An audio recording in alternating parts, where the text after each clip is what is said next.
Hello दोस्तों, सितारे global point में आपका स्वागत है। तो आज हम लोग क्लास 10th हिंदी का ऑब्जेक्टिव क्वेश्चंस करेंगे। ये सभी क्वेश्चन आपकी एग्ज़ाम की दृष्टि से काफ़ी इम्पोर्टेंट होगा और ये सभी क्वेश्चन जो है आपकी एग्ज़ाम में लड़ने का चांस रहेगा, क्योंकि अधिक एक्सप्लेनेशन से बताया जाएगा। तो चलिए हम सभी क्वेश्चंस को डिटेल में बताएंगे, तो आप अवश्य इस वीडियो को ज़रूर देखें। भीमराव अंबेडकर की मृत्यु कब हुई थी? तो भीमराव अंबेडकर की मृत्यु जो है 1956 में हुई थी। और भीमराव अंबेडकर का जन्म कब हुआ अगर पूछे आपसे, तो याद रखना है 14 अप्रैल 1891 ईस्वी को। 14 अप्रैल 1891 ईस्वी को। वहीं बात करें भीमराव अंबेडकर का जन्म कहाँ हुआ, तो महू मध्य प्रदेश में हुआ था। महू मध्य प्रदेश में। ये बातें आपको याद रख लेनी है।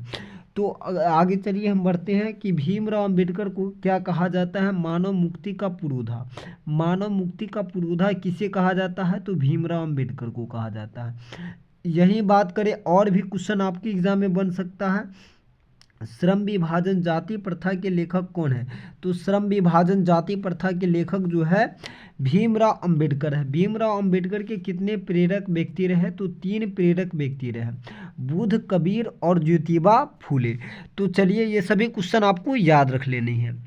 तो चलिए हम आगे की ओर बढ़ते हैं। यहाँ पर सेकेंड क्वेश्चन है कि the caste in India their mechanism के लेखक कौन है?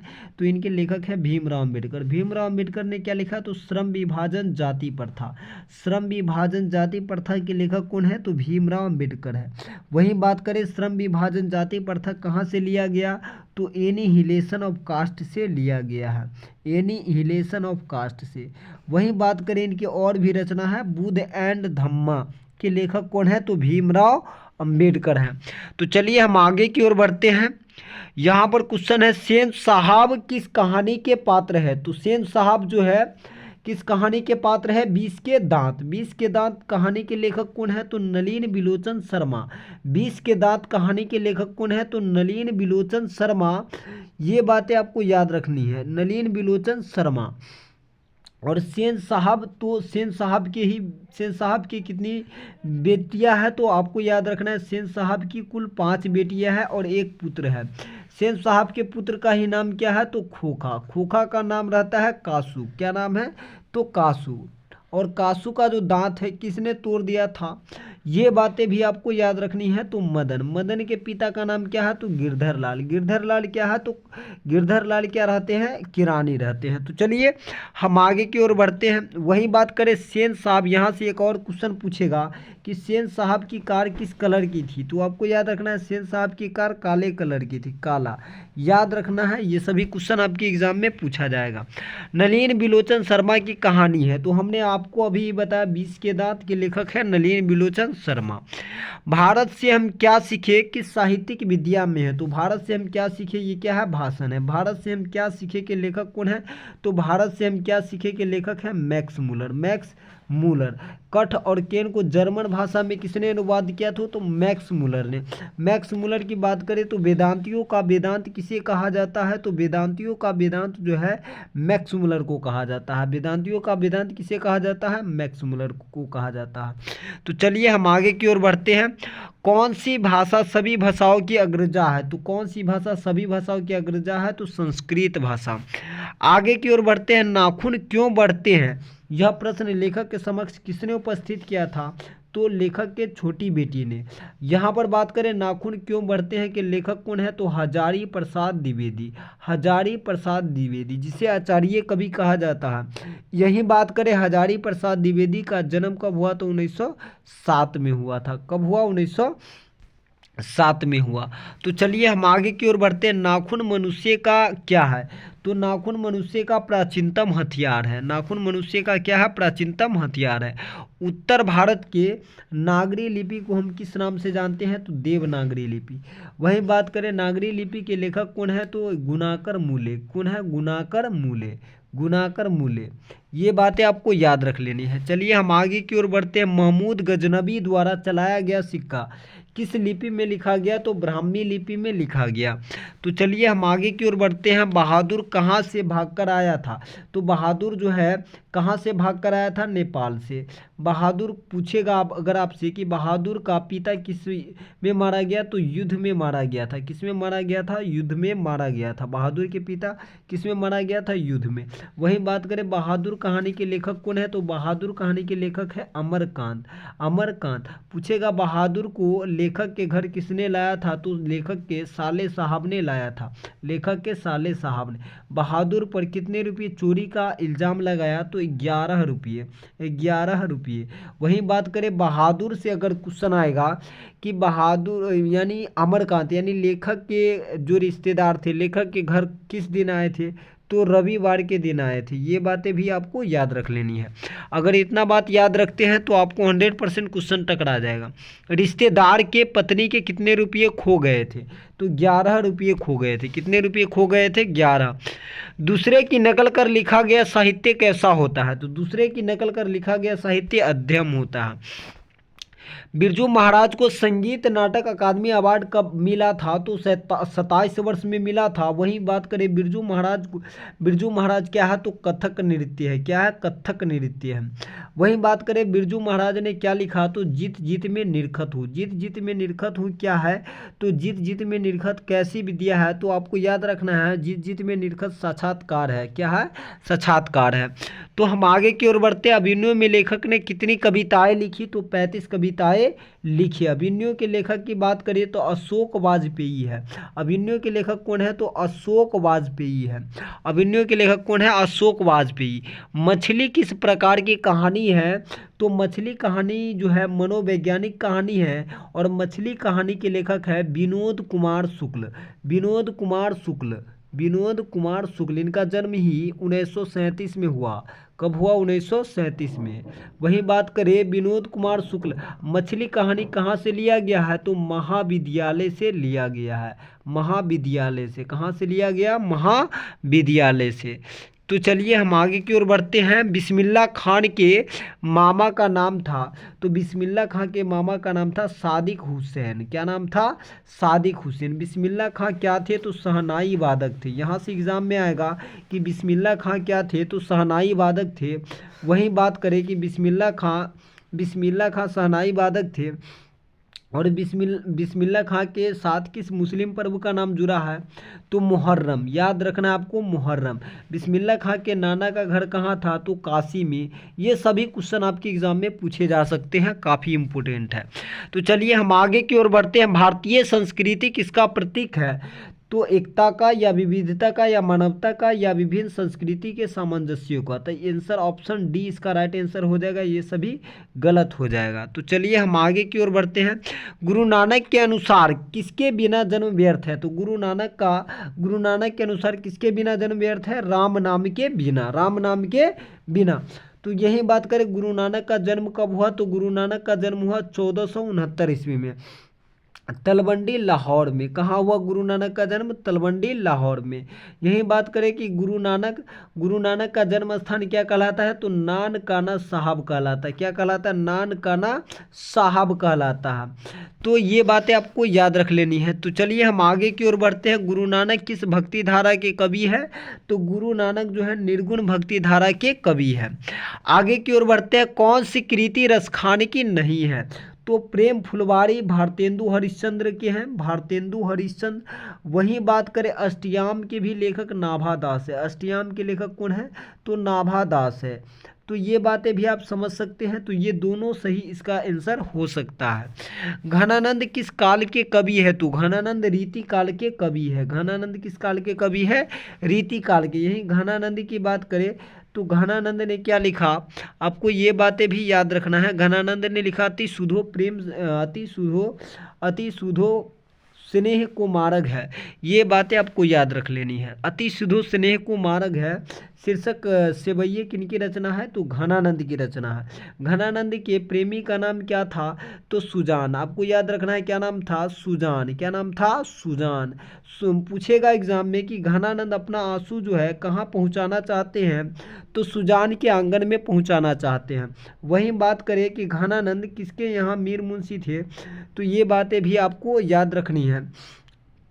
तो मोहम्मद रंगीले शाह के यहाँ। तो आपको ये बातें सब याद रखनी है। प्रेमघन किस युग के कवि है? तो प्रेमघन जो है भारतेंदु युग के कवि है। प्रेमघन किस युग के कवि है? भारतेंदु युग के कवि है।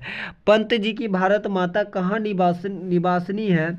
तो पंत जी की भारत माता गांव में निवास करती है। कहाँ? गांव में।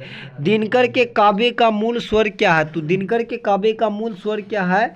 ओज एवं राष्ट्रीय चेतना। ओज एवं राष्ट्रीय चेतना। दिनकर की बात करें, रामधारी सिंह दिनकर, जिनको राष्ट्र कवि कहा जाता है, इनको क्या कहा जाता है? राष्ट्र कवि के नाम से जाना जाता है। और रामधारी सिंह दिनकर की बात करें तो रामधारी सिंह दिनकर का जो कृति है उर्वशी, उर्वशी पर इनको ज्ञानपीठ पुरस्कार मिला, जबकि संस्कृत के 4 अध्याय पर इनको साहित्य अकादमी पुरस्कार मिला। रश्मि रथी, कुरुक्षेत्र इन्हीं का रचना है।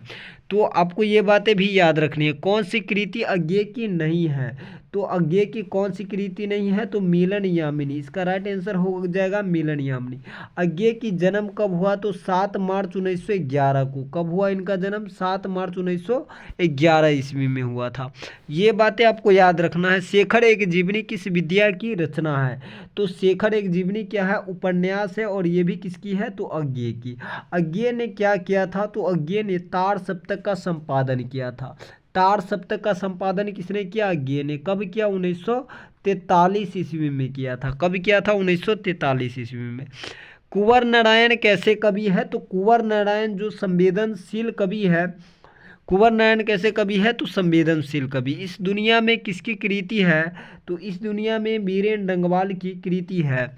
बीरेन डंगवाल। चौखटे में बेटे का क्या नहीं अड़ता है? तो चौखटे में बेटे का कौन नहीं अड़ता है? और यह पंक्ति कहाँ का है? तो आपको याद रखना है अक्षर ज्ञान। कहाँ का है? अक्षर ज्ञान। अक्षर ज्ञान के लेखक अगर आपसे पूछ दे कि कौन है, तो अक्षर ज्ञान के लेखक है अनामिका। कौन है? अनामिका। अनामिका। ये बातें आपको याद रख लेनी है। लौटकर आऊंगा फिर कविता का वर्ण्य विषय क्या है? तो बंगाल की प्रकृति। क्या आंसर होगा? बंगाल की प्रकृति। बंगाल की प्रकृति आंसर हो जाएगा। ऑप्शन डी इसका राइट आंसर होगा। जीवनानंद दास किस भाषा के कवि है? तो जीवनानंद दास किस भाषा के कवि है? मराठी, बांग्ला, हिंदी या उड़िया? तो इसका राइट आंसर क्या हो जाएगा? जीवनानंद दास किस भाषा के कवि है? तो जीवनानंद दास बांग्ला भाषा के कवि है। किस भाषा के कवि है? बांग्ला। रेनर मारिया रिल्के की काव्य शैली क्या है? तो इसका काव्य शैली क्या है? गीतात्मक है। आगे बात करते हैं दिनकर को ज्ञानपीठ पुरस्कार किस पर मिला? हमने आपको आगे ही बता दिया कि उर्वशी पर इनको ज्ञानपीठ पुरस्कार मिला। वहीं संस्कृत के 4 अध्याय पर इनको साहित्य अकादमी पुरस्कार मिला था। तो चलिए हम आगे की ओर बढ़ते हैं। जनतंत्र का जन्म शीर्षक कविता में दुधमही शब्द का प्रयोग, दुधमही शब्द का प्रयोग जो है किसके लिए किया गया है? तो जनता के लिए किया गया। किसके लिए? जनता के लिए। जनतंत्र का जन्म के लेखक कौन है? तो आपको याद रखना है रामधारी सिंह दिनकर। रामधारी सिंह दिनकर। तो चलिए हम आगे की ओर बढ़ते हैं। मगम्मा क्या काम करती थी? तो मगम्मा जो है दही बेचती थी। और मगम्मा कहानी के लेखक कौन है? तो आपको ये भी बातें याद रखनी है कि मगम्मा कहानी के लेखक कौन है? तो श्रीनिवास। कौन है? श्रीनिवास। चलिए आगे की ओर बढ़ते हैं। मगम्मा थी तो मगम्मा क्या थी? अंधविश्वासी। क्या थी? अंधविश्वासी। हाँ, अंधविश्वासी हो जाएगा। सातकोरी होता किस भाषा के साहित्यकार हैं? तो सातकोरी होता किस भाषा के साहित्यकार हैं? तो उड़िया। कौन भाषा हो जाएगा? उड़िया इसका राइट आंसर होगा। और सातकोरी होता ने क्या लिखा था? तो ढहते विश्वास। ढहते विश्वास कहानी के लेखक कौन है? तो ढहते विश्वास के लेखक है सातकोरी होता।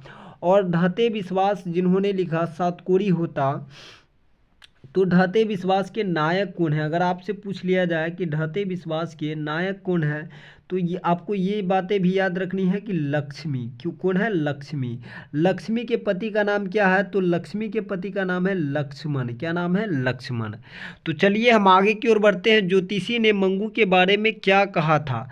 तो ज्योतिषी ने मंगू के बारे में कहा आने वाले अगहन में मंगू अच्छी हो जाएगी। मंगू जन्म से ही क्या थी? तो मंगू जन्म से ही पागल थी। ये बातें भी आपको याद रखना है कि मंगू जन्म से ही क्या थी? पागल थी, है ना।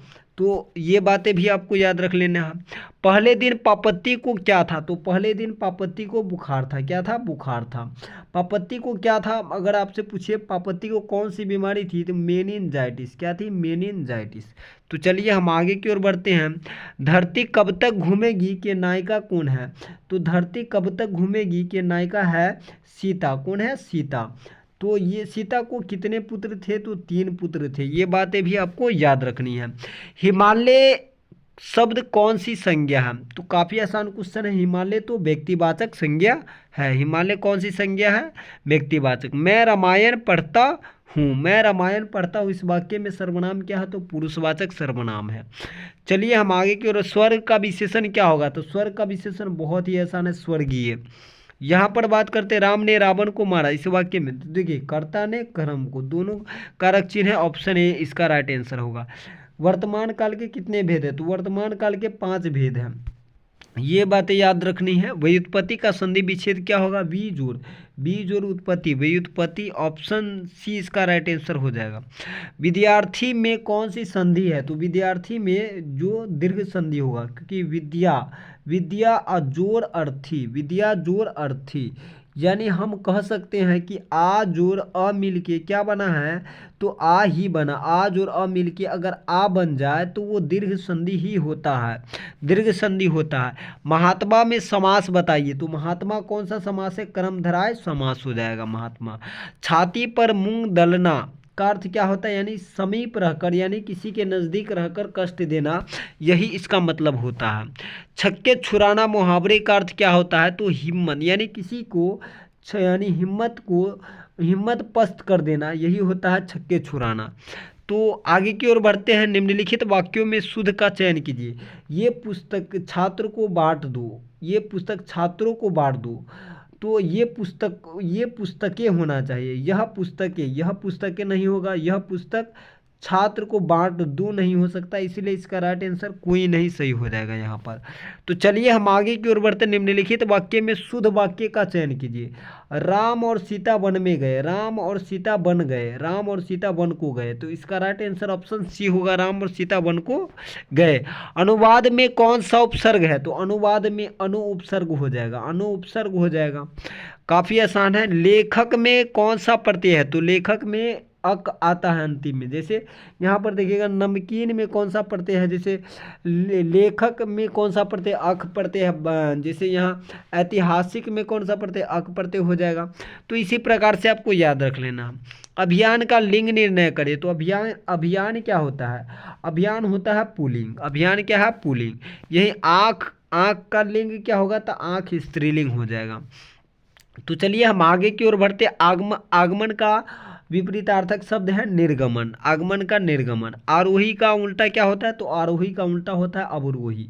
तो हमने 60 क्वेश्चन कराया, अगर आपको 50 भी सही हो गया है तो आपकी तैयारी काफ़ी अच्छी है।